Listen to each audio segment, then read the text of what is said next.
आमेर किले के विशाल कक्षों और जटिल प्रांगणों का अनुभव करने के बाद अब हम अपनी रोमांचक यात्रा के अगले अध्याय की शुरुआत करते हैं। हमारी मंजिल कोई और नहीं बल्कि अरावली पर्वत श्रृंखला के शीर्ष पर स्थित शानदार नाहरगढ़ दुर्ग है।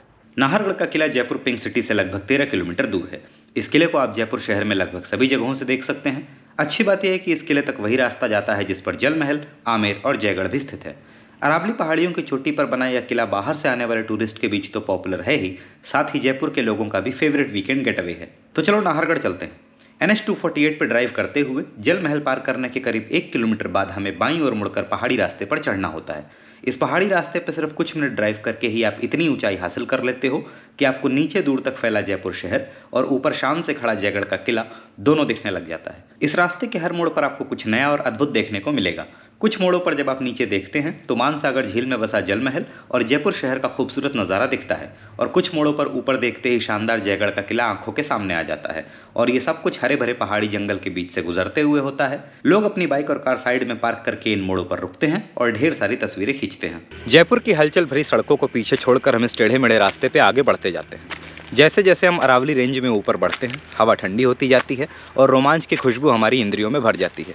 यह शक्तिशाली पहाड़ सदियों पुराने रहस्य के संरक्षक हैं। इस यात्रा के हर मोड़ पे आपको जल महल के साथ साथ जयपुर शहर का मनमोहक दृश्य दिखाई पड़ता है। जैसे जैसे हम नाहरगढ़ पहाड़ी के करीब चढ़ते जाते हैं, शहर की हलचल गायब होती जाती है और घने जंगल की प्राकृतिक ध्वनि आसपास के क्षेत्र को घेर लेती है। रास्ते में आपको कई पर्यटक जल महल और जयपुर शहर के शानदार दृश्य को देखने के लिए रुकते हुए मिलेंगे।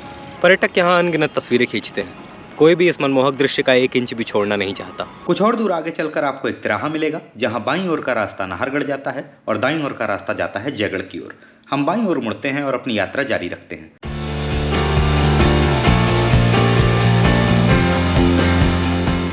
इस रास्ते पर आपको खूबसूरत चरण मंदिर और रहस्यमयी महादेव मंदिर मिलेगा। रास्ते में कई पुराने खंडहर भी हैं जो टूरिस्ट के लिए परफेक्ट पिक्चर स्पॉट्स बनते हैं। यहाँ बहुत से लोग आपको सनराइज और सनसेट एंजॉय करते हुए मिल जाएंगे। स्कूल और कॉलेज के बच्चे इन टूटे फूटे ढांचों पर चढ़कर मौज मस्ती करते हैं। ये रास्ता इतना सीनिक और पिक्चरस्क है कि यहाँ बहुत से कपल्स अपना प्री वेडिंग फोटोशूट भी करवाते हैं। वीकेंड्स पर इस रास्ते पे आपको बहुत से बाइक एंथुजियास्ट स्टंट्स परफॉर्म करते और रील्स बनाते मिल जाएंगे, जिससे इस जगह का माहौल और भी रोमांचक हो जाता है। आपको थोड़ी थोड़ी दूरी पे यहाँ कार के साथ लगी छोटी छोटी स्टॉल्स भी मिल जाएंगी, जहाँ रुक कर आप इस पहाड़ी जंगल के बीच चाय और मैगी का मजा ले सकते हैं।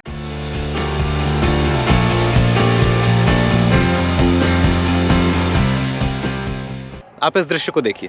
गुलाबी शहर हमारे नीचे दूर तक फैला हुआ है और वहाँ शहर के बीच एक रत्न की तरह उत्कृष्ट जल महल मानसागर झील के शांत पानी में खड़ा है। जैसे जैसे हम इस पर्वत पर आगे बढ़ते हैं, हमें घिरने वाला जंगल हर मोड़ के साथ सघन होता जाता है। ऊंचे ऊंचे पेड़ और वनस्पतियां हमारे चारों तरफ एक हरा भरा पर्दा बनाती हैं, मानो प्रकृति स्वयं आपको नाहरगढ़ किले की ओर ले जाना चाहती हो। यहाँ के पहाड़ी जंगल में कई गाँव वालों के परिवार रहते हैं जो अपने जीवन के लिए इस जंगल पे ही निर्भर करते हैं। आप उन्हें यहाँ अपनी गाय, भैंसे और बकरियां चराते हुए देख सकते हैं।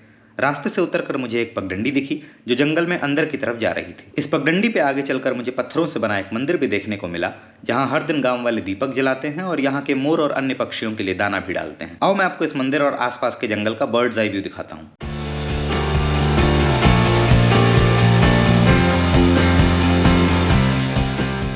लौटते वक्त मुझे यहाँ एक छोटा बच्चा मिला जो बड़ी जिम्मेदारियां उठाए हुए था। मुझसे बातें करते करते उसने कुछ ही मिनटों में अपनी भैंसों के लिए चारा डाला, पानी भरा और फिर उनका दूध भी दूहने में लग गया।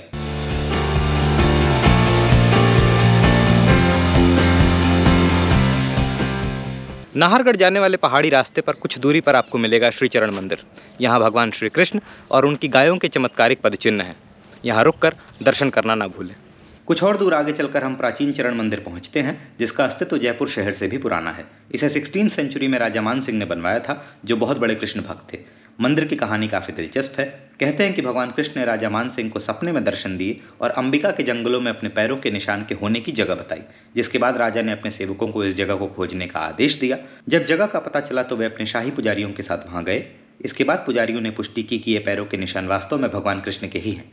कहते हैं कि इसी जगह पर भगवान कृष्ण ने सुदर्शन नामक सांप को अपने पैरों से छूकर उसके श्राप से मुक्त किया था। मंदिर के आसपास एक अजीब सी पॉजिटिव वाइब है जो आप यहाँ आकर ही फील कर सकते हो।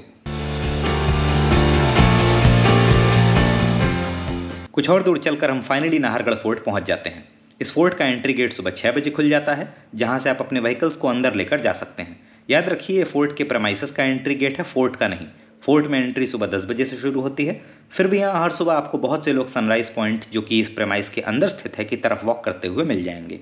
यहाँ आपकी कार और बाइक के लिए एम्पल पार्किंग स्पेस भी मौजूद है और पार्किंग फी है 50 रुपये 2 घंटे के लिए।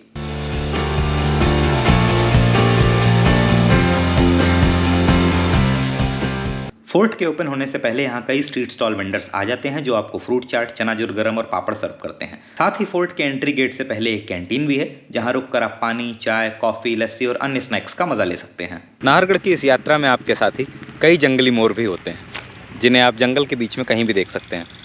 ऐसे रास्ते जिन पर स्वतः ही आपके साथ मोर भी आ जाते हों, उन पर चलना एक खूबसूरत अनुभव से कम नहीं। वैसे मोर बहुत शर्मीला पक्षी होता है और अगर मैं ज़्यादा पास जाऊंगा तो ये भाग जाएंगे, तो मैं कोशिश करूंगा कि बस इतना पास जाऊं, इन पक्षियों को तंग भी ना करूं और आप तक इनका सुंदर चित्र भी पहुंचाऊं। भाई मेरा रोड क्रॉस कर रहा है।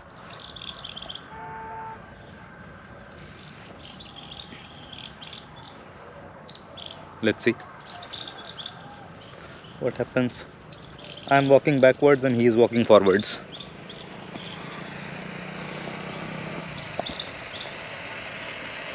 तो चलिए अब आपको इस शानदार किले के अंदर ले चलते हैं।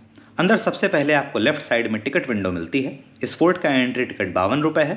इस फोर्ट में कई अट्रैक्शंस हैं जिसमें से सबसे पहला है शीश महल और वैक्स म्यूजियम। आपकी जानकारी के लिए बता दूं कि ये कोई हिस्टोरिकल शीश महल नहीं है, बल्कि इसे हाल ही में बनाया गया है, वो भी टूरिस्ट को लूटने के लिए, स्पेशली फॉरेन टूरिस्ट को। खैर सही भी है, कुछ तो बदला लें आखिर हम इन गोरों से। आपको इस शीश महल और वैक्स म्यूजियम का अलग से टिकट लेना पड़ता है जिसका प्राइस है 500 रुपये पर पर्सन। इतना ही नहीं, आपको इस स्ट्रक्चर के अंदर अपने फ़ोन से पिक्स और वीडियो लेना भी मना है।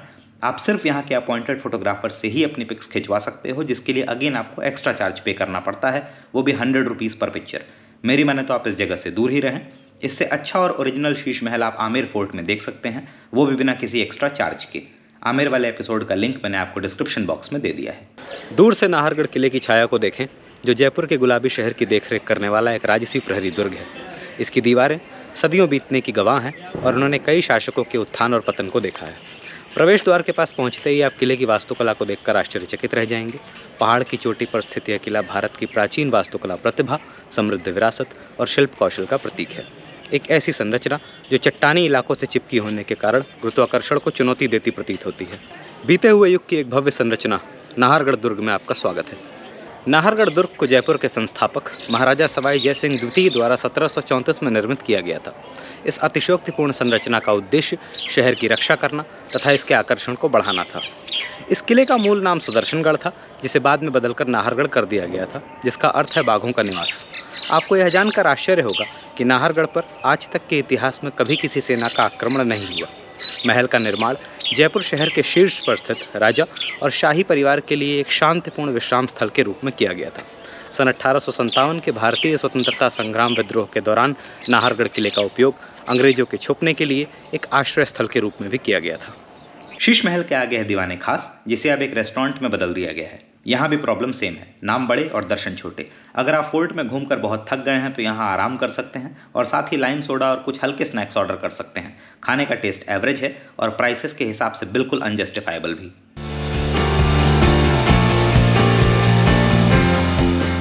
दीवाने खास के आगे लेफ्ट साइड पे है माधवेंद्र पैलेस और राइट साइड पे है इस किले की बावड़ी। याद रखिए, आप माधवेंद्र पैलेस में एक टिकट पर सिर्फ एक ही बार एंट्री कर सकते हैं, इसलिए पैलेस के अंदर जाने से पहले आसपास की चीजें अच्छे से देख लें तो बेहतर होगा।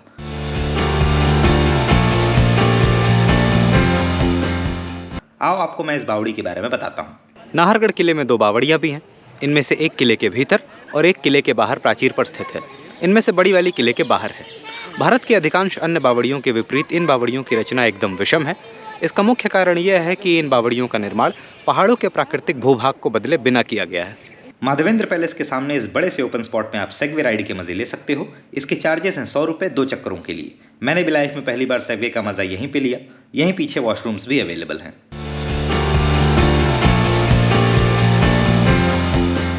पैलेस के बगल से एक रास्ता नाहर सिंह भूमिया जी के मंदिर की तरफ जाता है। इस मंदिर पे दर्शन करना ना भूलें।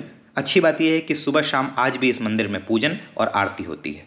नाहरगढ़ किला इंडो यूरोपीय वास्तुकला शैली का अनुसरण करता है, जो किले के अंदर मौजूद कई भव्य संरचनाओं से स्पष्ट है।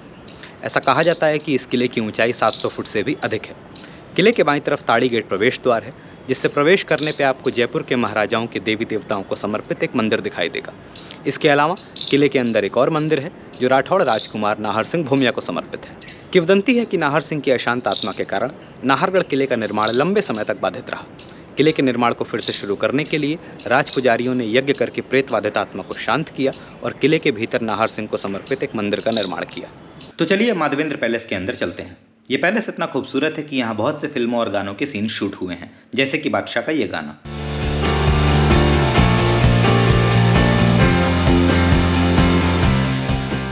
किले के अंदर एक 2 मंजिला इमारत है जिसे सवाई माधो सिंह द्वारा निर्मित माधवेंद्र भवन कहा जाता है। इसमें राजा और उनकी 12 रानियों के स्वीट हैं जिन्हें 9 क्वार्टर या समान अपार्टमेंट्स में विभाजित किया गया है। इनमें से प्रत्येक स्वीट में एक लॉबी, बेडरूम, रसोई, शौचालय और स्टोर रूम शामिल है। किले के गलियारे भित्ति चित्रों से सुसज्जित हैं जो कि यूरोपीय और राजपूती वास्तुकला शैली से प्रेरित हैं। गलियारे और कनेक्टिंग कमरों में जटिल मीनाकारी का काम आंखों को सुकून देता है। दरवाजों के साथ बने विक्टोरियन पुष्प चित्र बेहतरीन शिल्प कौशल का दावा करते हैं और बीते हुए युग के समय और जीवन की एक झलक प्रदान करते हैं। पैलेस के फर्स्ट फ्लोर पे 2 गलियारे हैं जो पैरेलल चलते हैं। शाम को इन गलियारों में अक्सर बंदरों का परिवार धूम मचाता है, तो आप इस जगह को केयरफुली ही एक्सप्लोर करें। ये गलियारे अलग अलग रानियों के क्वार्टर्स को जोड़ते हैं।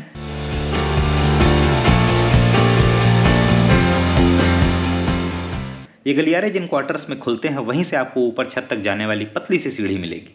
ये सीढ़ियां इतनी पतली है कि इनमें एक बार में एक ही आदमी ऊपर या नीचे जा सकता है।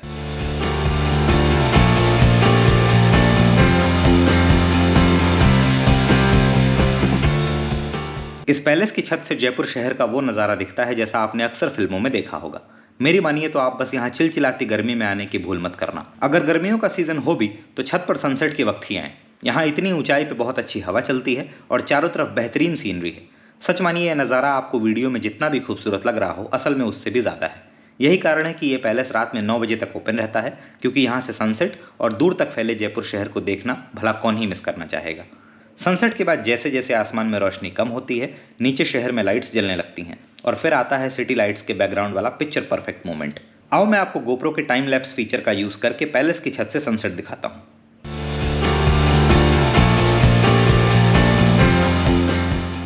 ये पैलेस इतना ऊंचा है कि बारिश के मौसम में इस पर बिजली गिरने का खतरा होता है, इसलिए इसकी छत पर एक लाइटनिंग कंडक्टर डिवाइस भी लगी है जो इस पैलेस को बिजली गिरने से होने वाले नुकसान से बचाती है।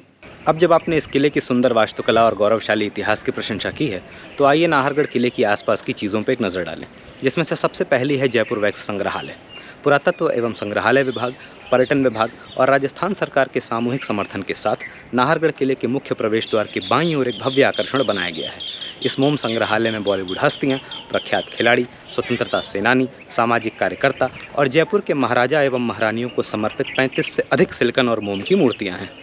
दूसरा है शीश महल, अपनी तरह का एक अनोखा दर्पणों का महल जो कि नाहरगढ़ किले के निकट जोड़े जाने वाला नवीनतम मील का पत्थर है। इसका निर्माण ठीकरी, सोने की पॉलिश और दर्पणों के काम के साथ कांच के 25 मिलियन टुकड़ों का उपयोग करके किया गया है। शीश महल अब नाहरगढ़ के प्रमुख सीमा चिन्हों में से एक बन गया है।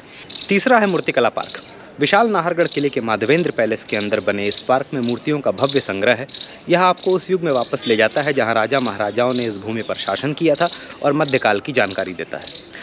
मूर्तिकला पार्क को नाहरगढ़ किले में एक प्रदर्शनी के रूप में प्रमोचित किया गया था। अब तक इसके 2 संस्करण हो चुके हैं और तीसरा भविष्य में अपेक्षित है। जैसे ही प्रकृति की कोमल चमक गोधूली के आलिंगन में आत्मसमर्पण कर देती है, शहर कृत्रिम रोशनी की चमक से जगमगा उठता है। अब हम माधवेंद्र पैलेस से निकलकर इस फोर्ट के आखिरी अट्रैक्शन तक चलते हैं, जिसका नाम है पड़ाव रेस्टोरेंट।